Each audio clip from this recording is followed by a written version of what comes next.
اسرائیل کا یہودی ہو یا ہندوستان کا مشرک ہو، اس کا پہلا نشانہ اللہ کے گھر ہے، اس کا پہلا نشانہ دین کے مراکز ہیں، وہ جی جانتا ہے اور خوب اچھی طرح جانتا ہے کہ یہی وہ مراکز ہیں جو ایک طرف فریضہ جہاد اور مسلمانوں میں شہادت کا ولولہ اور مسلمانوں میں اللہ کے راستے میں قربان ہونے کا جذبہ، انہی مساجد سے آواز آتی ہے، انہی دینی اداروں سے آواز آتی ہے، اس لیے کہ یہی قرآن حدیث پڑھنے کے یہی مراکز ہیں، وہ خوب جانتا ہے۔ اور دوسری طرف وہ یہ بھی جانتا ہے کہ اس ملک کے سب سے پہلی دفاعی قوت انہی مساجد اور مدارس کا طبقہ، یہی اس ملک پر قربان ہونا اپنی سعادت سمجھتا ہے، یہی دیندار طبقہ، مساجد سے جڑا طبقہ اس ملک کا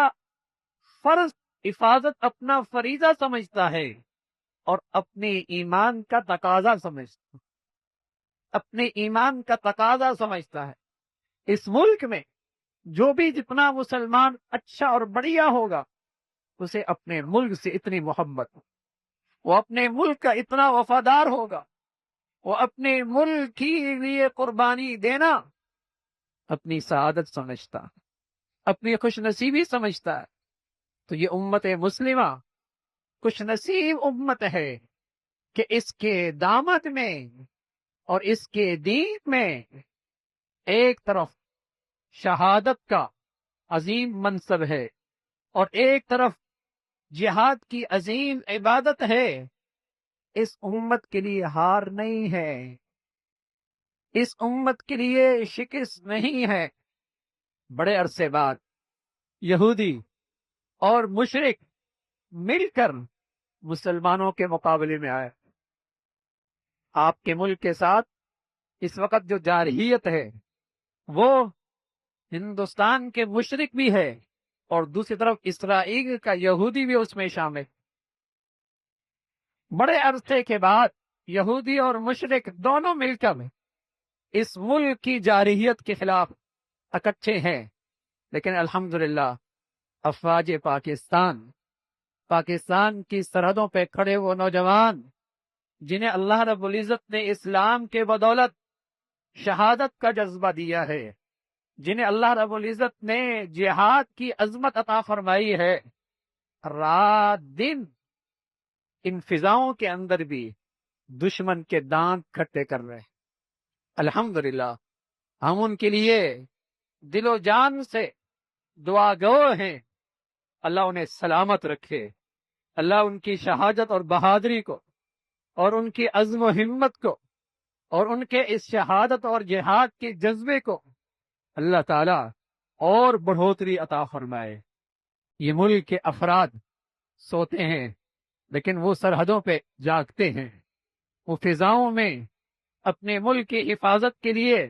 جان کو ہتھیلی پہ رکھ کے کھڑے ہیں، جان کو ہتھیلی پہ رکھ کر اپنے ملک کی تحفظ اور قربانی کے لیے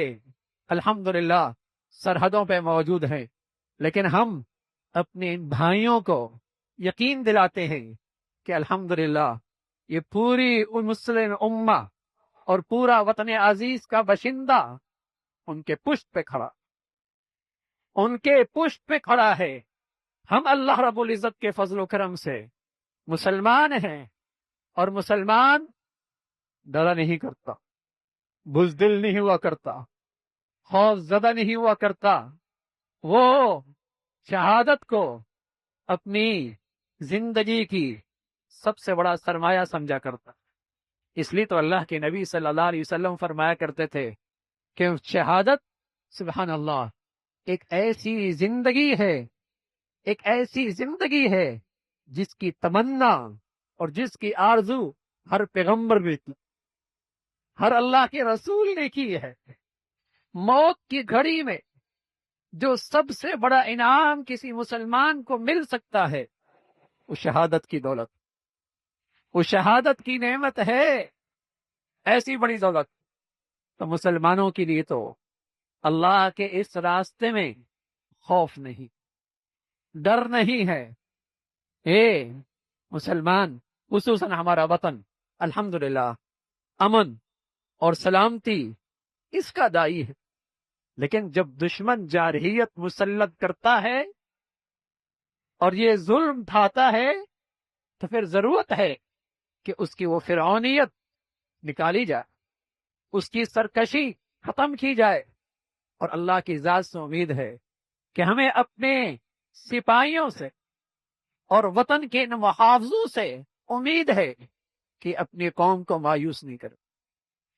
یہ اپنی قوم کو مایوس نہیں کریں گے، اور یہ پوری قوم بھی انشاءاللہ تنہائیوں میں، تاریکیوں میں اور ہر گھڑی ان کی سلامتی کے لیے، ان کی استقامت کے لیے دعا گو بھی ہے،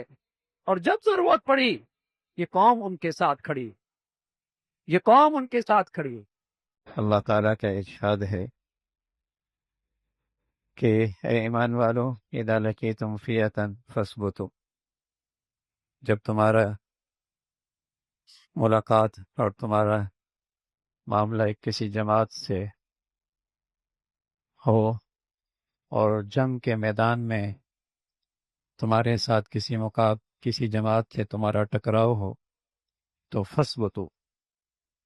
پھر استقامت کا اور مضبوطی کا مظاہرہ کرو اور خوب اللہ کو یاد کرو، اور ایسے موقع پہ اللہ اور اللہ کی رسول کی اطاعت کرو،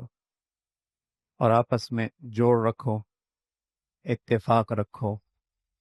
اور اپنی صفوں کو نفاق سے اور انتشار سے محفوظ رکھو، اس لیے کہ انتشار اور نفاق سے قوت اور طاقت کمزور ہو جایا کرتی ہے اور دشمن کو موقع ملتا ہے۔ یہ اہل ایمان کو ہدایت ہے کہ جب مسلمان کسی دشمن سے میدان جنگ میں اس سے واسطہ پڑا ہو تو اللہ تعالیٰ کی طرف سے یہ پیغام ہے، پھر کمزوری نہ دیکھو، تدبیر ضرور کرو، اسباب وسائل ضرور اختیار کرو، لیکن مسلمانوں کی اصل طاقت اللہ کی مدد اور نصرت ہے، اللہ اور اللہ کے رسول کی اطاعت سے اور اسے یاد کرنے سے اللہ کی مدد اور نصرت آیا کرتی ہے۔ یہ اللہ کی طرف سے ہدایت ہے۔ امت مسلمہ خوش نصیب امت ہے کہ دشمن کے ساتھ جنگ اسے اسلام نے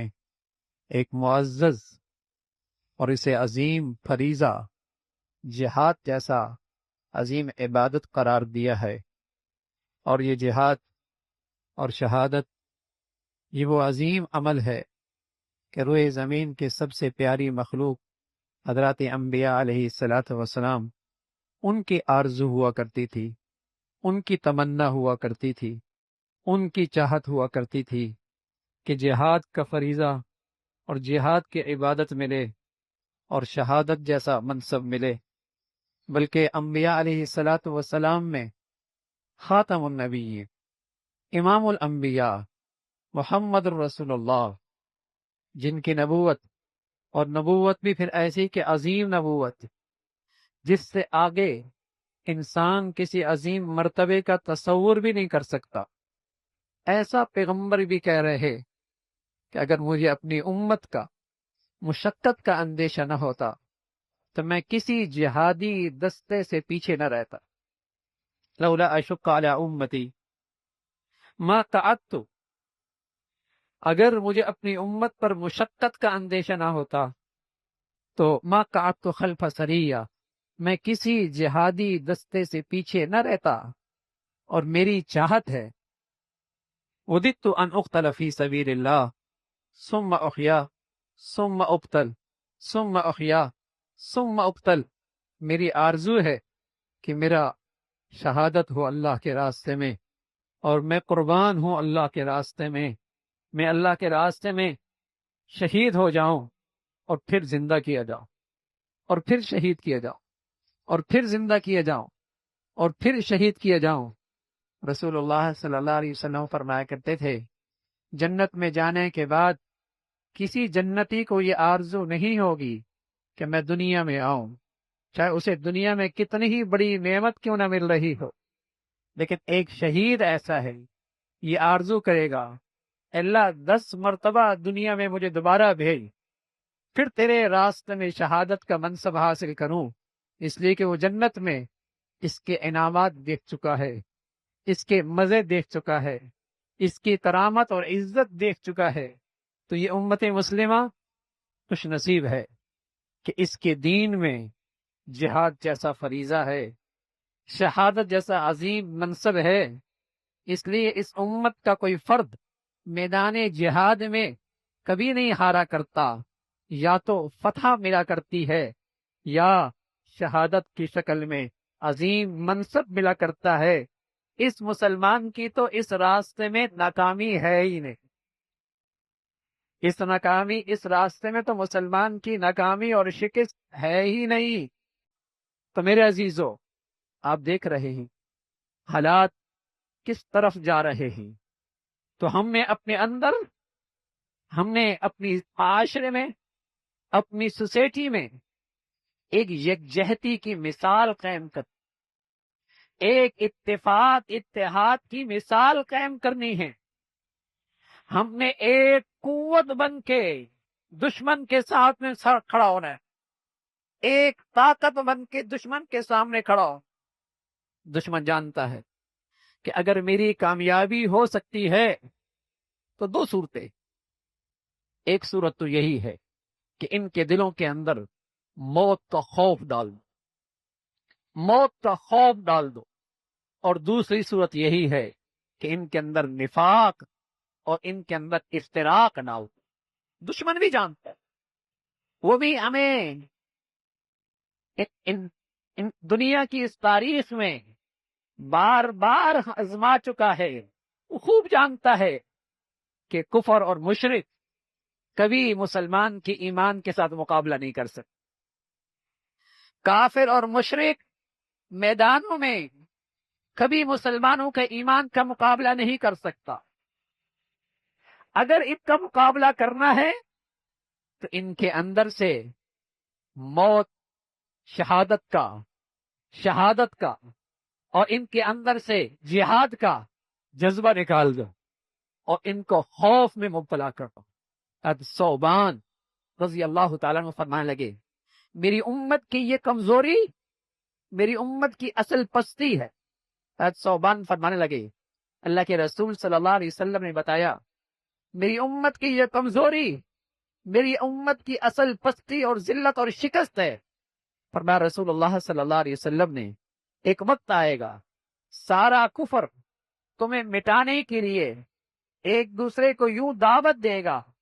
جیسے کسی ضیافت کی اور کسی دسترخوان پر دعوت دی جاتی ہے، کسی دسترخوان پہ کھانے کی دعوت دی جاتی ہے۔ کہنے والوں نے کہا، یا رسول اللہ، کیا اس وقت ہماری طاقت کم ہوگی، ہمارے پاس وسائل نہیں ہوں گے؟ فرمانا نہ، تمہاری بہت بڑی طاقت ہو، لیکن تم سیلاب کی جھاگ کی طرح ہو، تم سیلاب کی جھاگ کی طرح ہوں گے۔ کہ یا رسول اللہ یہ کیوں ہوگا، اور تمہارا روب اور دبدبہ کافروں کے دلوں سے نکال دیا جائے گا۔ کہ یا رسول اللہ تعداد بھی بڑی، وسائل بھی بہت، افرادی قوت بھی بہت، پھر دشمنوں کے دلوں سے روب کیوں نکلے گا؟ فرمایا تمہارے دلوں میں وہن پیدا ہو رہا، وہن۔ کہ یا رسول اللہ یہ وہن کیا چیز ہے؟ فرمایا حب الدنیا و کراہیت الموت، دنیا سے حد سے زیادہ محبت، زندگی کی حد سے زیادہ چاہت اور موت کا خوف۔ یہ مسلمان کے ایمان سے کوئی جوڑ نہیں رکھتا، یہ مسلمان کی عقیدہ آخرت سے کوئی جوڑ نہیں رکھتا، یہ بزدلی اور یہ موت کا ڈر، یہ عقیدہ آخرت سے اس کا کوئی جوڑ نہیں ہے۔ کوئی مسلمان آخرت کی زندگی پہ یقین رکھتا ہو، جنت کی زندگی پہ ایمان رکھتا ہو، اور ہمیشہ کی زندگی کی نعمتوں پر اسے ایمان نصیب ہو، اور پھر وہ موت سے ڈرے۔ رسول اللہ صلی اللہ علیہ وسلم فرمایا کرتے تھے، جب کوئی شخص اللہ کے راستے میں شہید ہوتا ہے اسے اتنی بھی تکلیف نہیں ہوتی جتنی تمہیں چمٹی کے کاٹنے سے تکلیف ہوتی ہے۔ سبحان۔ جب کوئی شخص اللہ کے راستے میں شہید ہو اسے اتنی بھی تکلیف نہیں ہوتی جتنی تمہیں چمٹی کے کاٹنے کی تکلیف ہو۔ جس کا اس بات پر ایمان ہو وہ ڈر جائے، وہ خوف زدہ ہو